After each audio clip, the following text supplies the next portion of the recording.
Welcome to the New Church Podcast.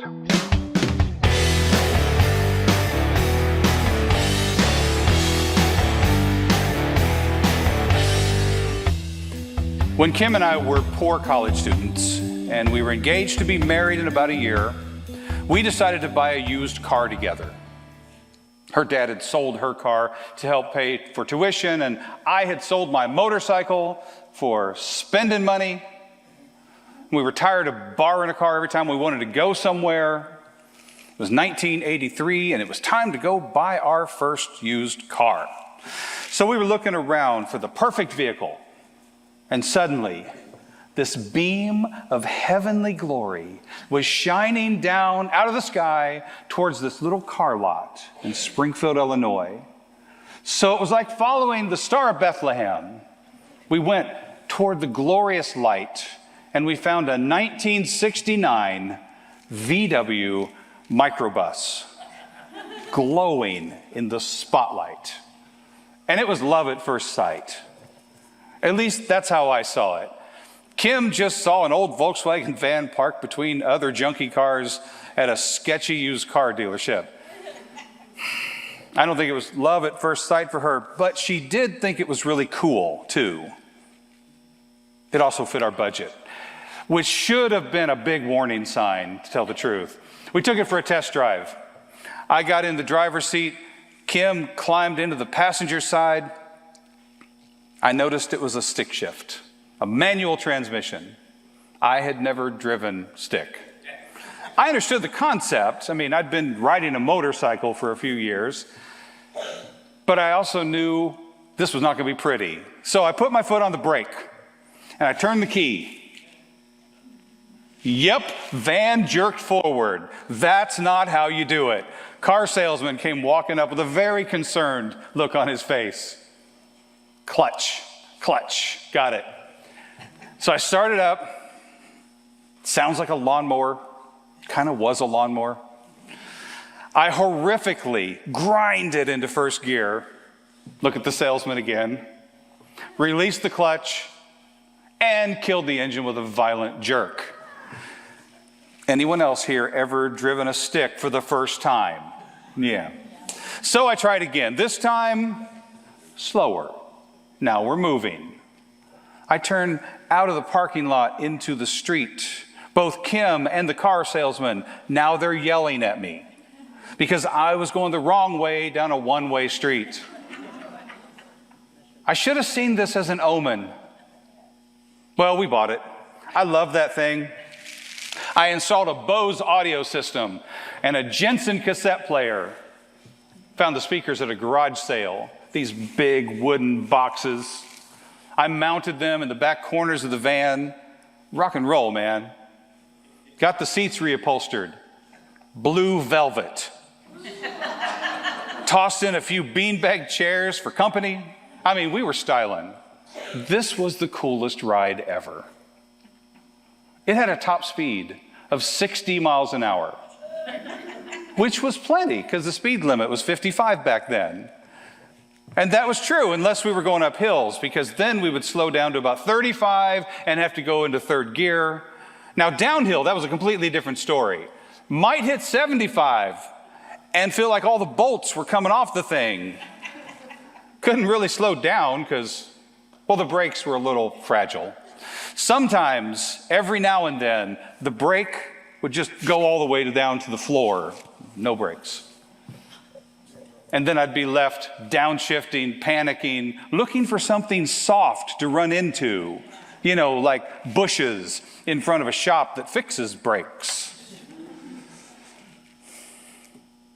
So you didn't really want to overstress the brake system when you were going down hills in Missouri. Just hold on for dear life to the seat. Well, because it didn't have seat belts either. Also, there was no AC. The engine was an air-cooled engine, like a lawnmower, and it was all the way in the very back of the thing, so there's no heat either. I love that van, but it did not love me back. I've got so many stories. I think it's a really good metaphor to understand how to look at our possessions the way God sees them. It's dangerous to give our heart to our possessions. They're going to take us the wrong way if we're not careful, and it's almost impossible to stop. So we've been going through Luke verse by verse. We're in chapter 12, starting at verse 13 this morning. Someone in the crowd said to him, "Teacher, tell my brother to divide the inheritance with me." But he said to him, "Man, who has made me a judge or arbitrator over you?" Jesus is teaching an enormous crowd. When he showed up, they were actually trampling on each other to get a seat close enough to hear him. The disciples were in the front row, like all good followers of Jesus always are. Some guy, he pushes his way close enough to interrupt and tell Jesus to do something for him. "Hey, Jesus, tell my brother to divide the inheritance with me. Hey, Jesus, make me a sandwich. Dance for me, monkey." The people are pressing in. They want to hear everything Jesus has got to say because he is the smartest, wisest person in the world. Whatever Jesus has to say on any subject is going to be the best advice, the best way to understand it, to look at it. He has the words of truth and life, and if Jesus is talking, we should be listening. And then this guy, he just butts in, interrupts him like a heckler at a comedy club. Now, we don't know what the issue was with this guy. Maybe his brother was keeping all the inheritance for himself, or maybe this guy had gotten cut out of the will.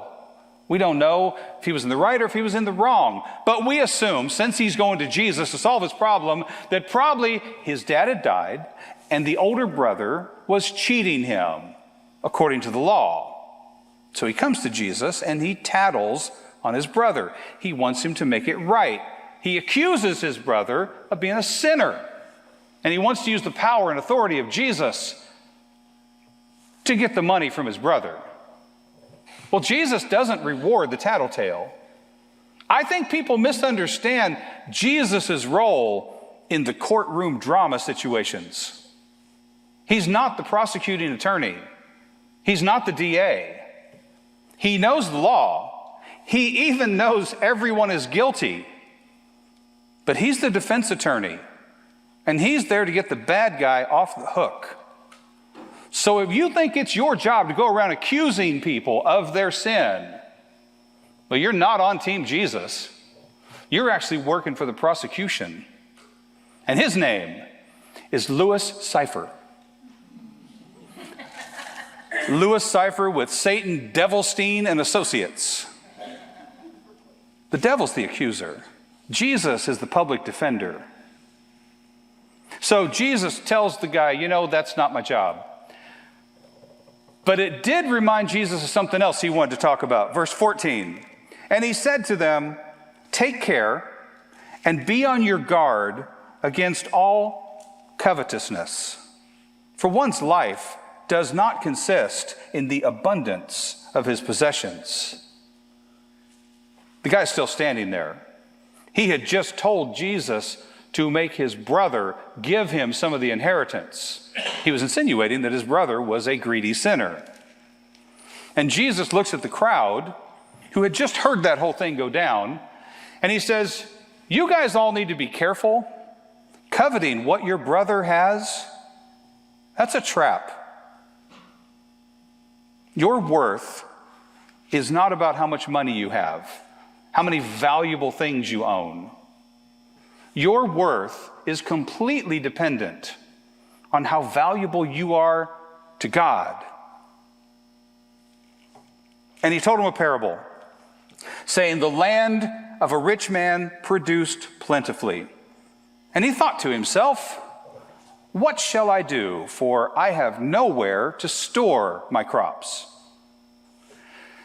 And I can't help but wonder if he's telling the story of the complaining guy's dad, a man who was already rich and now had this really great crop, way more than he was expecting, more than he had room to store, more than he needed. And he thought to himself, self, like they always say at church, you have been blessed to be a blessing. No, that is absolutely not what he thought. Verse 18, and he said, I will do this. I will tear down my barns and build larger ones. And there I will store all my grain and my goods. And I will say to my soul, soul, you have ample goods laid up for many years. Relax, eat, drink, be merry. Now this guy understood the importance of speaking to his soul. Like we sang earlier, bless the Lord, O my soul. We need to speak to our soul. So he got that part right. But he didn't understand the reason we need to speak to our soul. Because we should not listen to our soul. It's only got bad ideas. The heart of man is deceitfully wicked above all things. Don't listen to your heart, no matter what those love songs tell you, okay? What this man needed to do was tell his soul to bless the Lord. He needed to speak to his soul with the wisdom of God. But instead, he just let his soul have a nice little conversation with itself. Hey, self, you are so awesome. You're smart and funny and handsome. We are so impressed with you. You're like a crop genius. You should write a book, How to Multiply Your Harvest and Look Amazing Doing It. Self, you have it made. You are set for life. After we build our fancy new state-of-the-art barns, we can relax, eat, drink, be merry, get an alarm system, hire some security guards to keep our treasure safe. Soul, you are so wise. Good job. Verse 20, but God said to him, fool, this night your soul is required of you, and the things you have prepared, whose will they be? So is the one who lays up treasure for himself and is not rich toward God. Now, what do you think the tattletale guy, what do you think he would be thinking about all this? You think this story might have stung a little? He was probably feeling defensive, especially if he actually thought Jesus was talking about his dad. And he might have been wondering, what's wrong with having a great crop? What's wrong with building bigger barns to keep it in? And more to the point, what's wrong with wanting to have nice things? You might be wondering the same thing. The rich man was congratulating himself on how smart he was, how wise and financially savvy. But God calls him a fool. He's got all these crops ready to be harvested, thinks he's set for life, but he's not even going to be around for the harvest. His plans are going to come to nothing. He's a fool because he spent his whole life accumulating wealth, investing in his business, laying up treasure for himself, building his own kingdom, and not building the kingdom of God. He's a fool because when it comes to his wealth, he lives as though there is no God. He invested everything in his personal wealth, his pleasure, trying to make himself comfortable and secure, instead of using the blessings that God had given him for the purpose that they were given to him for, to be rich toward God, to lay up treasure in heaven, to bless others. You know, Jesus said in another place that it's easier for a camel to fit through the eye of a needle than for a rich person to get into heaven. It's easier for something impossible to happen than for rich people to enter the kingdom of God. And that should sting, because every one of you is rich. So am I. And you might be thinking, I mean, not me. You don't know. I ain't rich. I mean, I wish I was rich. Lots of people have a lot more money than I do, which is funny because you sound a lot like the guy comparing himself to his brother, which Jesus calls envy, coveting, and in case any of us forgot, that's one of the big 10 commandments. Do not covet. I mean, heck, Lutherans think it's 2 of the big 10. Comparing what we have to what other people have, that only makes us more greedy. It robs us of our joy. And it keeps us from being thankful for what we do have. Anyone here who thinks they're not rich? More than half the people in the world right now survive on less than $5 a day. So do you make more than $150 a month? We can just call you Richie Rich. And Jesus said that it would be easier for a Texas Longhorn to squeeze through one of the holes in the top of a salt shaker than for rich people to get into heaven. And when Jesus said that, the disciples definitely got his point that it doesn't make any sense and there's no way that it can happen. And Jesus waited for that point to sting a little bit before he said the next part, the good part. But with God, all things are possible. Your worth is not about how much money you have or don't have. Your worth is completely dependent on how valuable you are to God.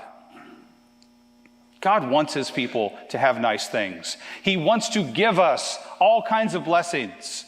He loves his people to have treasure. He just doesn't want the treasure to have his people. So what did the rich fool, what did he do wrong in the story? Because there's nothing wrong with planting a crop. There's nothing wrong with having an amazing harvest. The dude was going to have a fantastic year. There wasn't even anything wrong with tearing down the old barns and building new ones. There's nothing wrong with having a successful business. So what did he do wrong then? What was the problem? The problem is it was all for him. He hoarded his treasure like a dragon. I, me, mine. He thought to himself, what shall I do? I have nowhere to store my crops. I will build, I will store all my grain and my goods. I will say to my soul, it's all for me. Where's God in any of that? Where's his neighbor? Where's bless the Lord, O my soul? Another thing God said to the rich fool, he said, all your wealth, who's going to get it when you die? And maybe that brother who was complaining about his inheritance, maybe he was still standing there. Maybe Jesus made eye contact with him when he said, who is going to get it? I mean, you know what they say. The one who dies with the most toys still dies. That's what we're talking about today. How does Jesus want us to look at our possessions, our treasure, our money? And the answer is the same way we're supposed to look at everything. Worship God, love people. My brother, he's recently retired from law enforcement.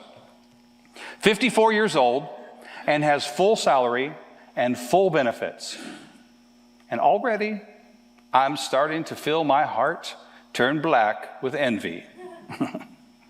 He lives on a 10-acre paradise with his wife and 4 kids who are all amazing and above average in every way. It's practically Lake Wobegon. Well, he decided to build a retirement center for himself. Well, that's what I call it, from the crusty blackness of my covetous heart. He calls it the chapel or the shop. And it is every man's dream. It's a 5,000 square foot black metal building that looks like a church. Inside, it's filled with state-of-the-art tools to do all the things he likes to do. There's a woodworking shop with a HEPA filtration system, eliminates all sawdust. There's a mechanic shop with a hydraulic lift, welding equipment, every tool. There's an indoor car wash and a professional vacuum-balanced, dust-free paint booth for cars. There's also a conference room that looks like a Starbucks where he holds meetings that he calls Man School.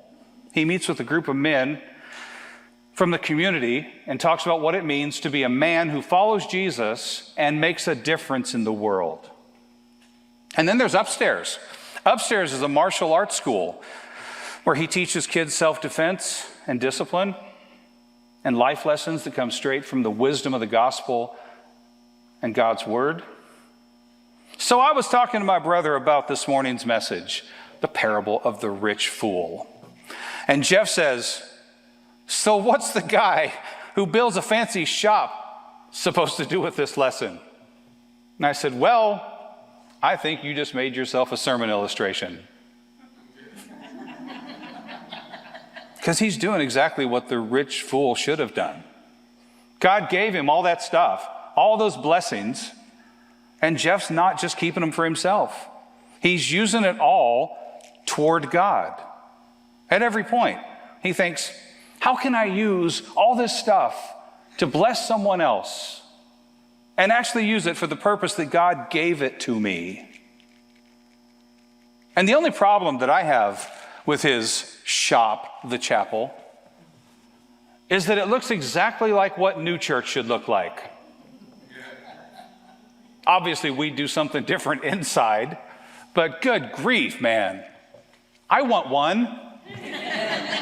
4 acres in that building, we'd be in business. Come on.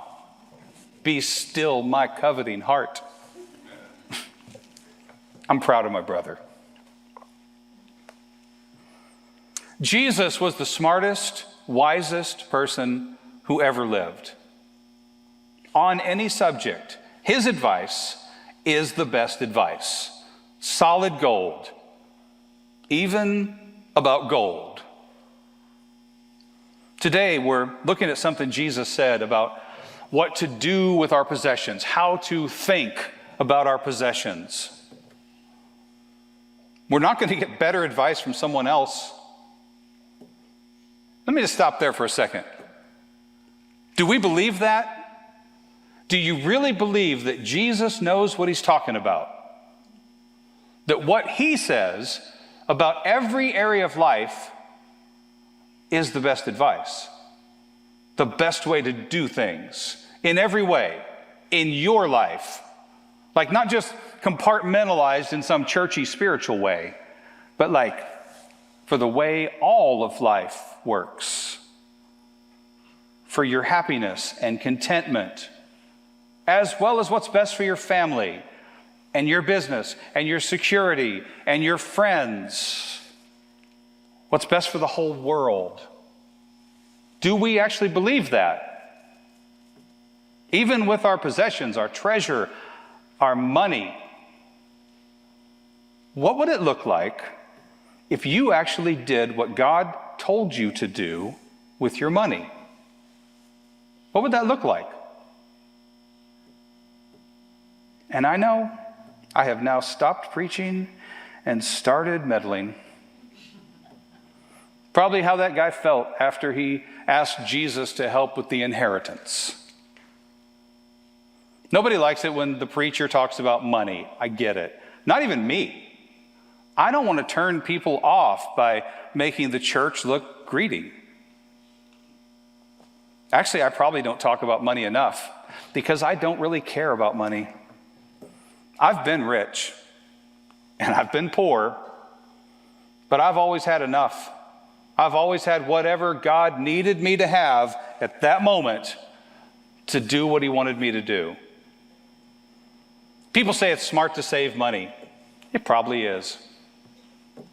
I mean, we have a little in savings. I'm not going to need to build a bigger barn to keep it all, but we have a little bit of money in savings. Well, God saves people. That's where all his investments go, into people.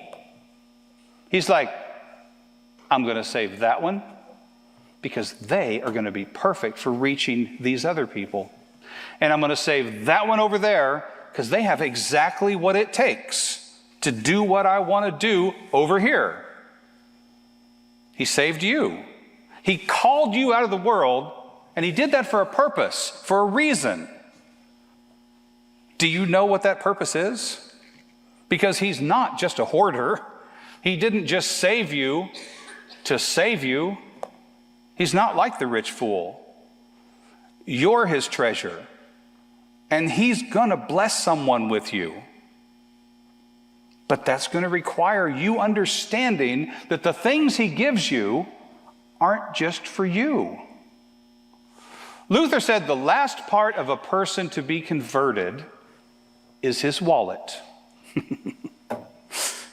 Jesus just got done busting on the Pharisees for being so careful to tithe on every little thing, which, remember, he said was right.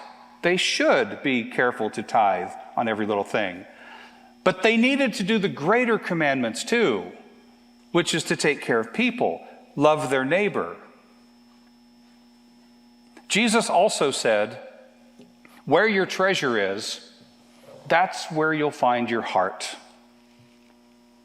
The rich fool in today's story, he had his heart completely wrapped up in his wealth, his self, his pleasure and comfort and happiness.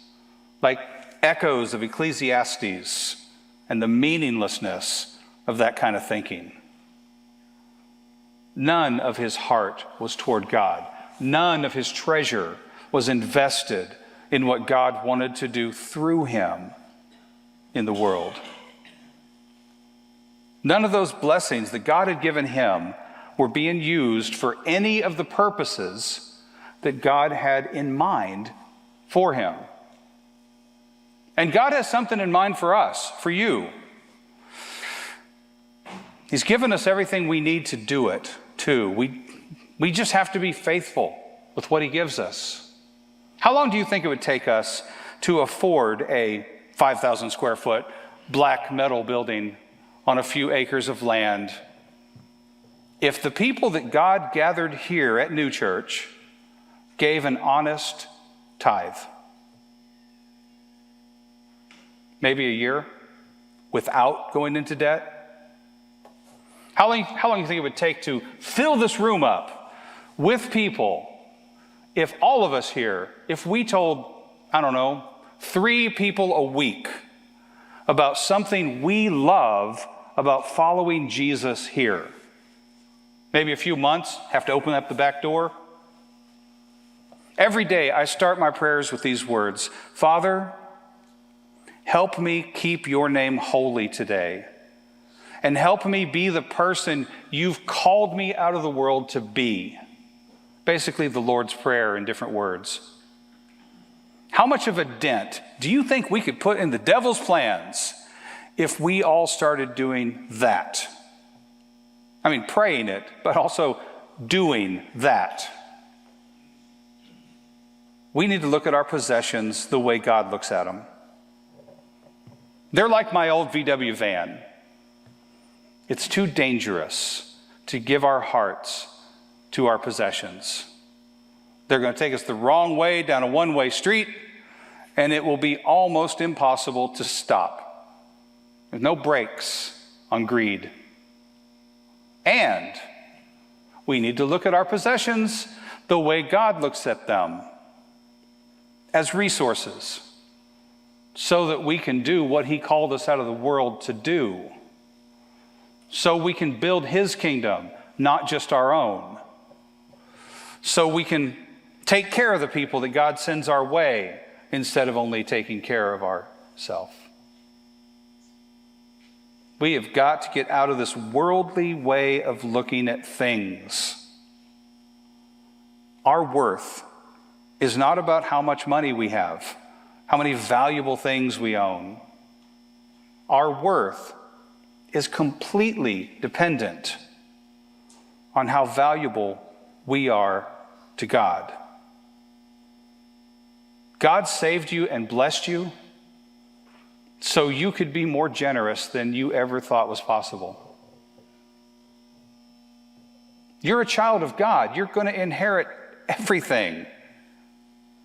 You have absolutely no reason to ever be stingy or greedy or selfish, because you're already set for life. You're also completely forgiven for all those times when you might have been more worried about filling up your barns and lining your pockets than sharing your blessings with others. There's no condemnation for any of that. No condemnation. God knows your deeds. He knows your love and your faith and your service and your perseverance. He knows that you're doing more now than you did at first.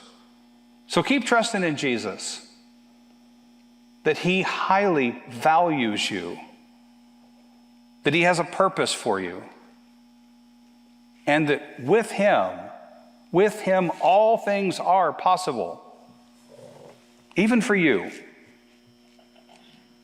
Be thankful for everything He's given you, and be rich toward God. Amen. For more information, go to newchurch.love or email frank@frankhart.com. If these online resources have been meaningful to you, please consider going to newchurch.love/give and show your support by helping make this ministry possible. Thank you.